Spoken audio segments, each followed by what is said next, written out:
آپ سن رہے ہیں کتاب تاریخ ابن خلدون، باب نمبر 16، امارت ہیرودس، سب ہیڈنگ سوما سوری اور یوسف کی سازش کا انکشاف۔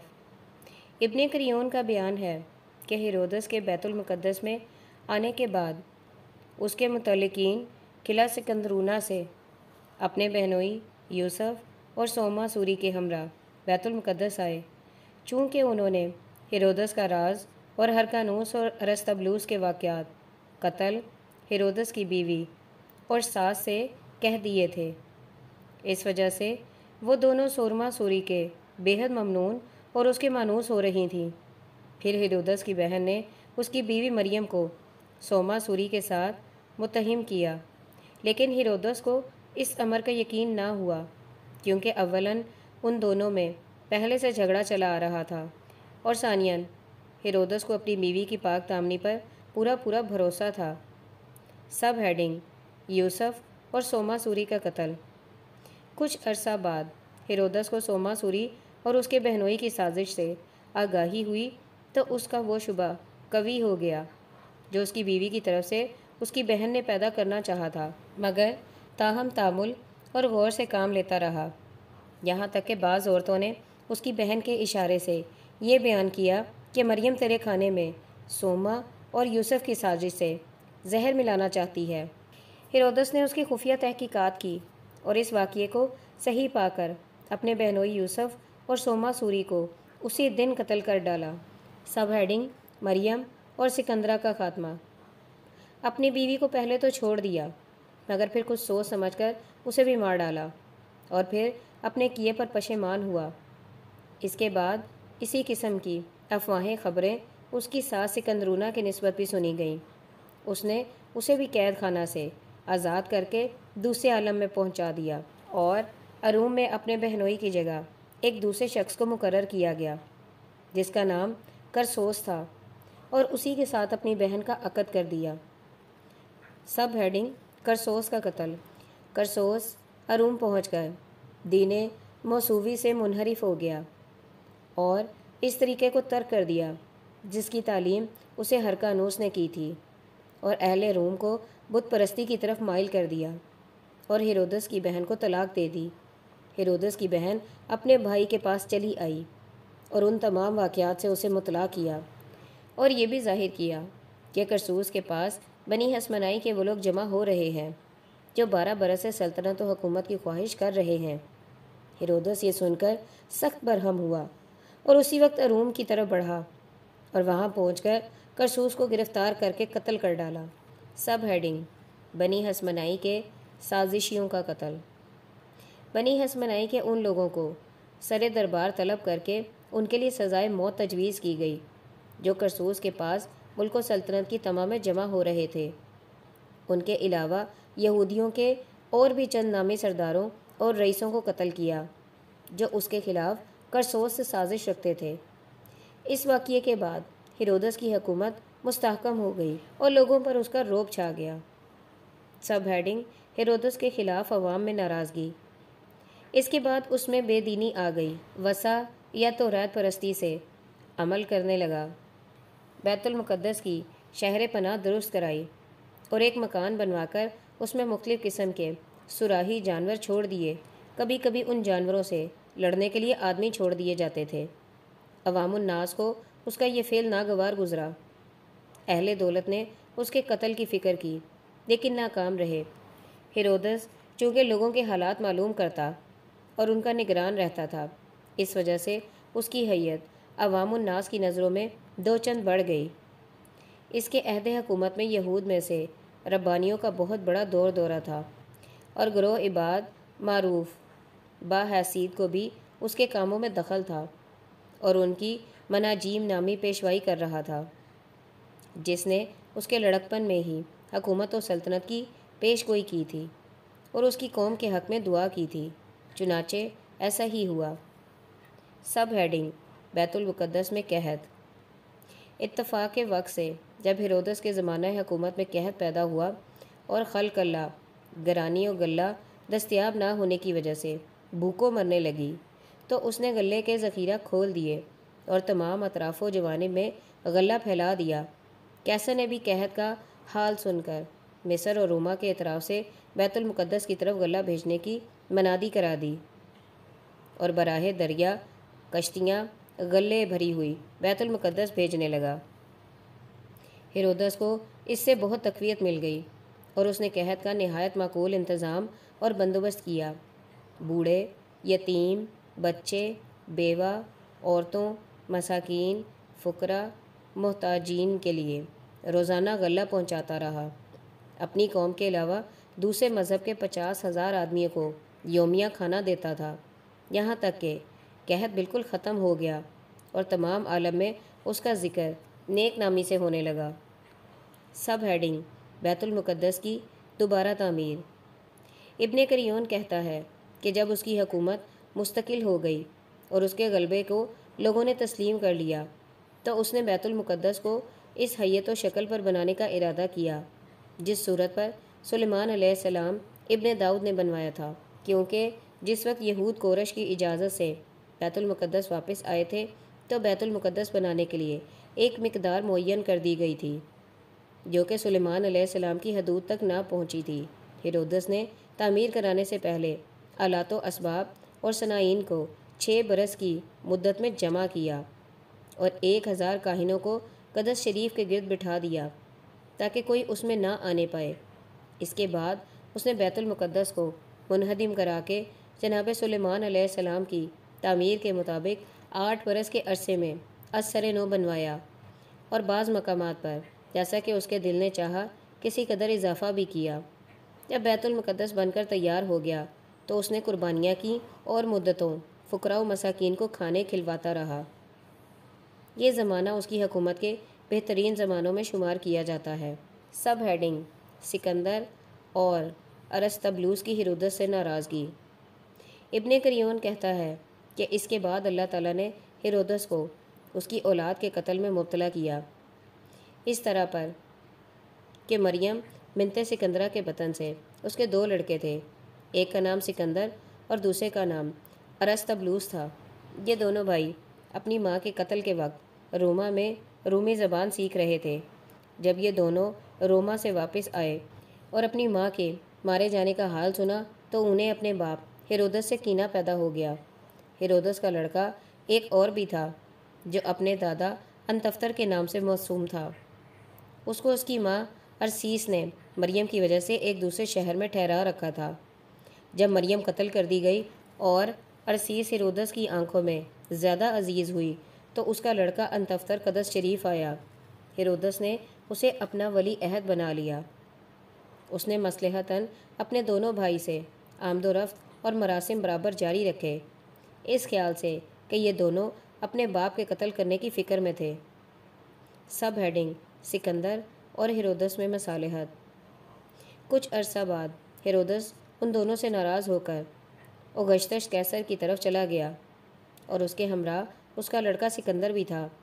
دونوں نے اوگسطس قیصر سے ایک دوسرے کی شکایت کی مگر اس نے باہم صلح کرا دی۔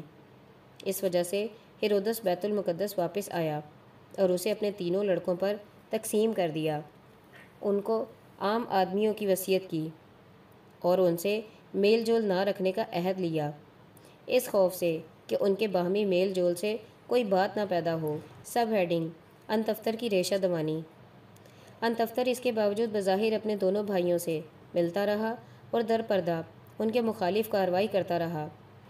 اس معاملے میں اس کا چچا کدودا اور اس کی پھوپھی سلومنت بھی شریک تھی اور اس کے باپ سے اس کے دونوں بھائیوں کی اس قدر شکایت کی کہ اس نے انہیں آزاد کر دیا۔ سب ہیڈنگ: کدودا اور سلومنت کی سازش کا انکشاف۔ جب اس خبر کی اطلاع ارسلاوش بادشاہ کفتور کو پہنچی جس کی لڑکی سکندر کے عقد میں تھی تو وہ ہیرودس کے پاس آیا اور اس کو اس کے بھائی کدودا اور بہن سلومنت کی سازش سے مطلع کیا۔ ہیرودس پر جب یہ واقعات ظاہر ہوئے تو وہ اپنے بھائی سے ناراض اور اپنے دونوں لڑکوں سکندر اور ارسطبلوس سے راضی ہو گیا اور سلادش کا شکریہ ادا کیا۔ اس کے بعد ارسلاوش اپنے شہر کو واپس آیا۔ سب ہیڈنگ: سکندر اور ارسطبلوس کا قتل۔ لیکن انتفتر اپنی کوششوں اور در پردہ ان کی مخالفت میں مصروف رہا اور برابر اپنے باپ کو ان کی طرف سے برانگیختہ کرتا رہا، یہاں تک کہ ہیرودس نے دوبارہ سکندر اور ارسطبلوس سے ناراض ہو کر انہیں قید کر دیا۔ انتفتر اپنے ہمراہ روپیہ لے گیا۔ اراکین دولت کو انتفتر کا یہ فعل ناگوار گزرا۔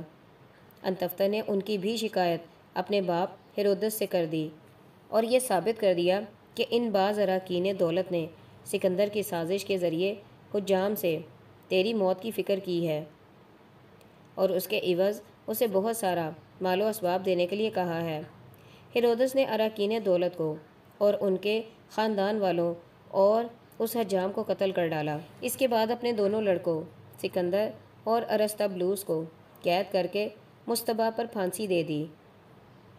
سب ہیڈنگ: سکندر اور ارسطبلوس کی اولاد سے حسن سلوک۔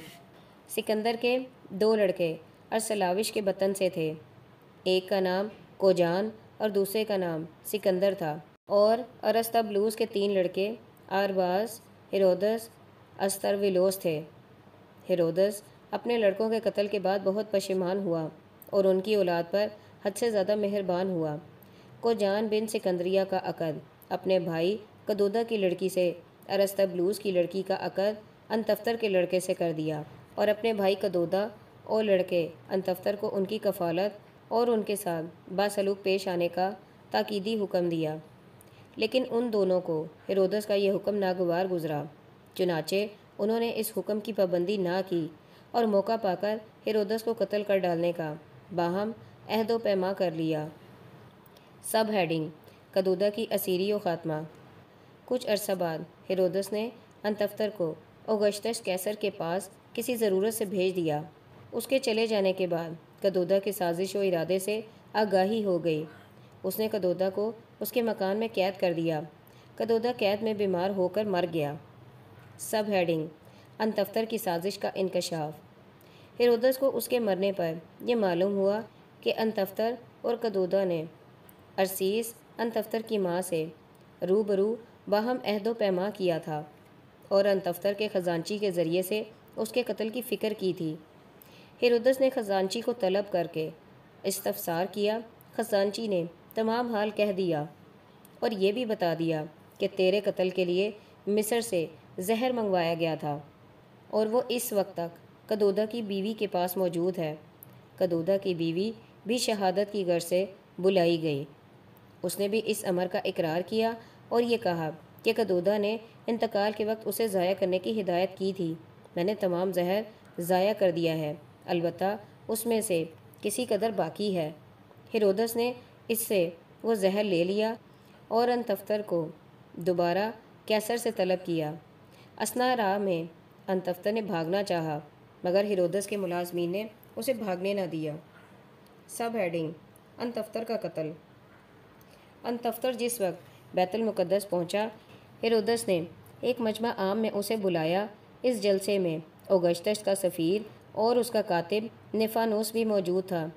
یہ انتفتر کی نسبت ہیرودس کے ان 2 لڑکوں سے زیادہ محبت رکھتے تھے جو اس سے پہلے قتل ہو چکے تھے۔ انتفتر پر ہیرودس کے قتل کی سازش کا الزام قائم کیا گیا اور شہادت و دلائل سے وہ الزام پایہ تصدیق و ثبوت کو پہنچایا گیا اور بقیہ زہر کا بعض جانوروں کو کھلا کر تجربہ کیا۔ چنانچہ اس جرم میں انتفتر کو قید کر دیا گیا۔ ہیرودس بیمار ہوا اور اپنے کو قریب المرگ سمجھ کر اپنے کیے پر پشیمان اور نادم ہوا اور خودکشی پر آمادہ ہوا، مگر اس کے ہم نشینوں اور بیوی نے اس فعل سے باز رکھا۔ اس واقعے سے محل سرائے شاہی سے ایک ایسا شور برپا ہوا جس کی آواز انتفتر کے کانوں تک پہنچی۔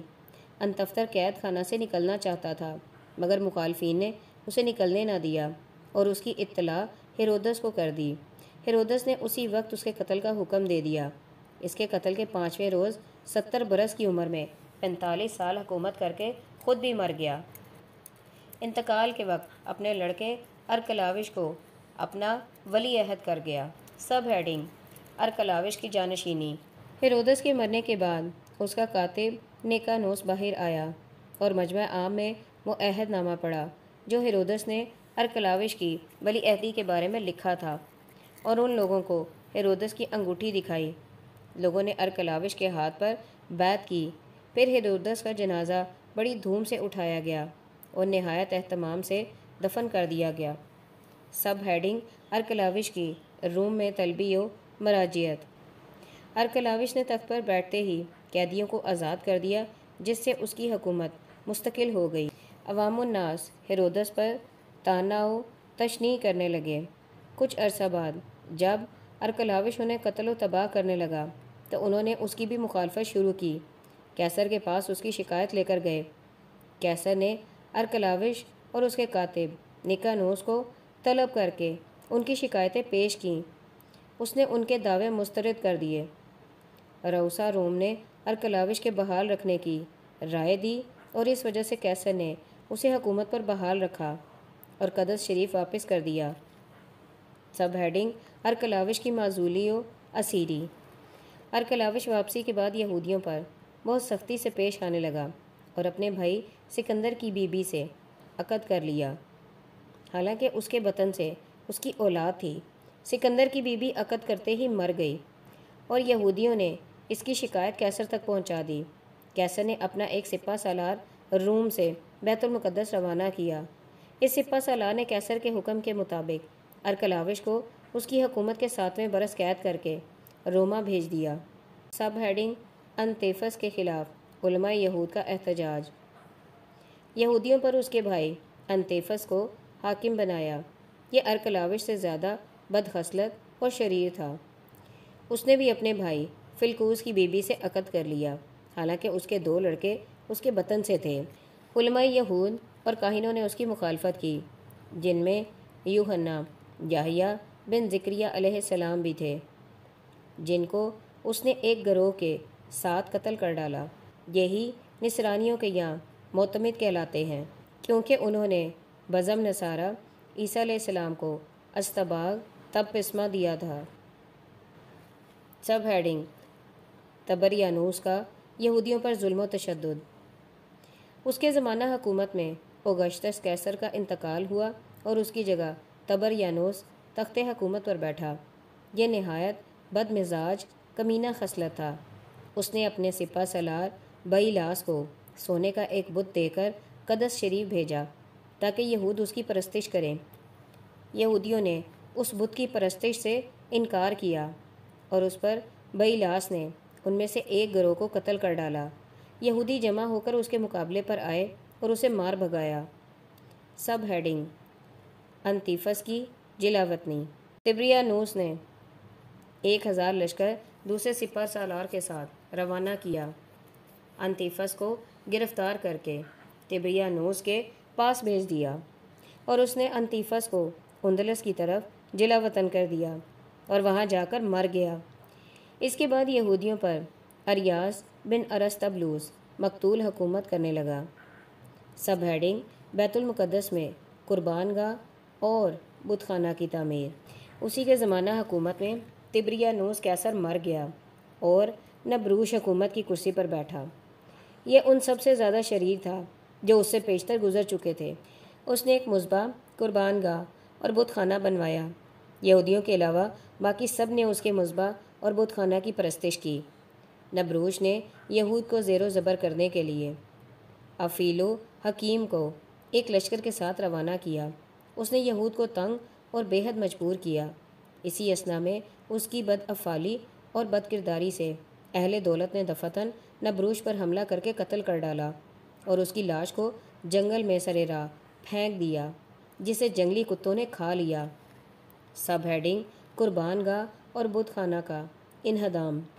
نبروش کے بعد کلدیوش کیسر روما کے تخت حکومت پر بیٹھا۔ اس نے افیلو حکیم اور ان لوگوں کو جو اس کے ساتھ بیت المقدس گئے تھے واپس بلایا اور نبروش کے بنائے ہوئے مذبح کو منہدم کرا دیا، اور آریاس اپنی حکومت کے 23ویں سال مر گیا۔ سب ہیڈنگ: بلاد یہودا اور ارمن میں طوائف الملوکی۔ اس کے بعد اس کا لڑکا اغریاس یہود پر 20 برس تک حکومت کرتا رہا۔ اس کے زمانہ میں بلاد یہودا اور ارمن میں طرح طرح کے فتنے و فسادات برپا ہوتے رہے۔ رہزنی سرقہ اعلانیہ ہونے لگا۔ وہاں دن دہاڑے شہر میں چلنے والے کو لوٹ لیا جانے لگا اور ایک دوسرے کو ذرا ذرا سی باتوں پر قتل کر ڈالتے تھے۔ شہر کے اکثر باشندے اس خوف سے شہر چھوڑ کر چلے گئے۔ انہی دنوں میں کلدیوس مر گیا اور اس کی جگہ فلکوس حکومت کرنے لگا۔ فتنہ پردازوں نے ان یہودیوں کی جو قدس شریف سے نکل آئے تھے شکایت کی کہ یہ رومیوں کو مذمت اور برائی کرتے ہیں۔ اس نے ان آوارہ وطنوں کے قتل و غارت کے لیے ایک لشکر روانہ کیا جس نے ان کو نہایت ذلیل و خوار کیا۔ اس زمانہ میں ان کا سب سے بڑا کاہن ہنائی تھا جس کا نام آزار تھا۔ یہ بھی انہی لوگوں میں شامل تھا جو قدس شریف سے نکل آئے تھے۔ اشرار کا ایک گروہ سے سازش کر کے بلاد یہودا اور ارمن پر شب خون مارنے لگا اور ان کو لوٹ لیتا اور گرفتار کر کے قتل کرنا شروع کیا۔ سب ہیڈنگ: فلکوس کے سپہ سالار کا بیت المقدس سے اخراج۔ ارمن نے اس کی شکایت فلکوس قیصر سے کی۔ فلکوس نے ایک سپہ سالار کو ان کی گرفتاری کے لیے روانہ کیا۔ اس نے بجائے ان کے بیت المقدس پہنچ کر یہودیوں پر ظلم و ستم کرنا شروع کر دیا۔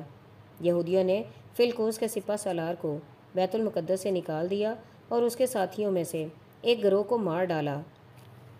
سب ہیڈنگ: فلکوس کے سپہ سالار کی اگریاس سے ملاقات۔ فلکوس کا سپہ سالار بھاگ کر مصر پہنچا اور یہاں اس نے اگریاس بادشاہ یہود سے ملاقات کی جبکہ وہ روما سے واپس آ رہا تھا۔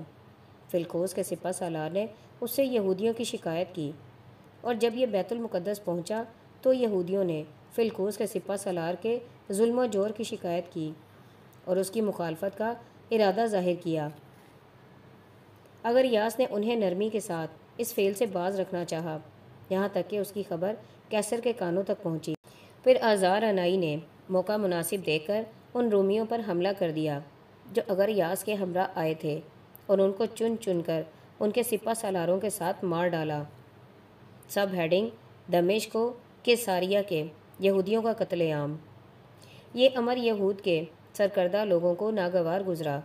اس وجہ سے وہ سب کے سب جمع ہو کر آزار کی لڑائی کے خیال سے اگریاس کے پاس آئے۔ یہ ان دنوں قدس شریف کے باہر پڑا ہوا تھا۔ اس نے ان سے 3000 جنگ آور سپاہی لڑائی کے لیے بھیجے۔ آزار اور یہودیوں سے لڑائی چھڑ گئی۔ آزار نے ان کو شکست دے کر شہر سے باہر نکال دیا اور شاہی محل کو ویران کر کے اس کا سامان و اسباب اور خزانہ لوٹ لیا۔ اگریاس اور کاہنین اور علماء اور شیوخ یہود قدس شریف کے باہر پڑے رہ گئے اور جب انہیں یہ خبر پہنچی کہ ارمن نے دمشق اور اس کے اطراف اور کیساریہ میں یہود کو چن چن کر قتل کیا ہے تو یہ ان کے بلاد کی طرف بڑھے اور اطراف و دمشق میں جو ارمنی ہاتھ آئے انہیں قتل کر ڈالا۔ اس کے بعد اگریاس قیصر کے پاس گیا اور اس کو اس واقعے سے مطلع کیا۔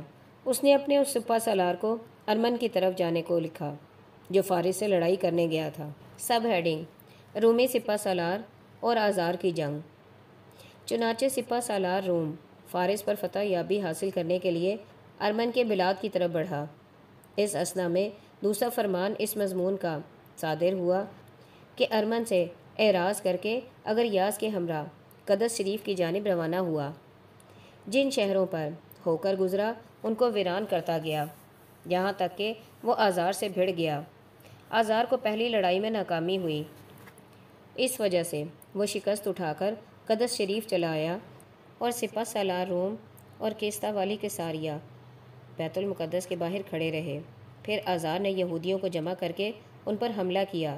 کیستا اور اگریاس لڑائی کے میدان سے ایسے بھاگے کہ انہوں نے قیصر کے پاس پہنچ کر دم لیا۔